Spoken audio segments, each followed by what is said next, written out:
Genèse 7. Puis l'Éternel dit à Noé, « Entre dans le bateau, toi et toute ta famille, car je ne vois que toi qui sois juste parmi tes contemporains.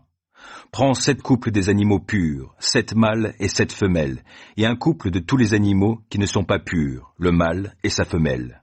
Prends aussi 7 couples de chaque espèce d'oiseau pour en perpétuer la race sur toute la terre.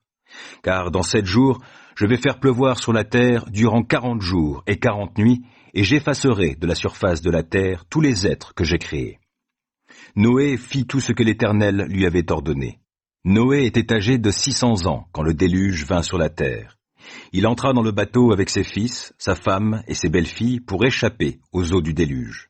Un couple d'animaux, un mâle et une femelle, de ceux qui sont purs et de ceux qui ne le sont pas, ainsi que des oiseaux et de tout ce qui se meut à ras de terre, 2 par 2, vinrent trouver Noé pour entrer dans le bateau, comme Dieu l'avait prescrit à Noé.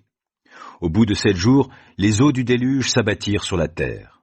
L'an 600 de la vie de Noé, le 17e jour du 2e mois de l'année, quand toutes les sources d'eau souterraines jaillirent et les écluses du ciel s'ouvrirent, et la pluie tomba sur la terre durant 40 jours et 40 nuits.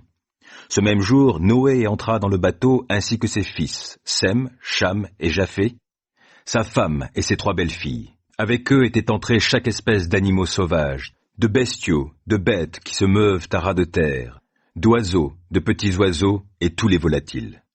Un couple de tout être vivant était venu trouver Noé pour entrer dans le bateau. Ils étaient arrivés 2 par 2, mâles et femelles, comme Dieu l'avait ordonné.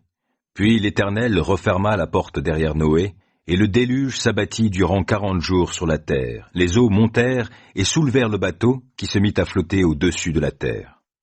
Les eaux montèrent, grossirent considérablement sur la terre, et le bateau vogua sur les flots. Le niveau de l'eau montait de plus en plus, de sorte que toutes les hautes montagnes, sous tous les cieux, furent submergées. Les eaux s'élevèrent de 7 à 8 mètres au-dessus des montagnes, qui disparurent sous les flots, et toute créature qui bougeait sur la terre périt. Les oiseaux, le bétail et les animaux sauvages, toutes les bestioles qui pullulaient sur la terre et tous les hommes. Tout ce qui respirait sur la terre ferme mourut.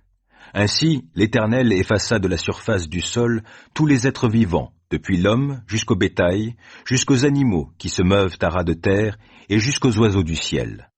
Ils furent effacés de la terre, et il ne resta que Noé et ceux qui étaient avec lui dans le bateau. La crue des eaux au-dessus de la terre dura 150 jours.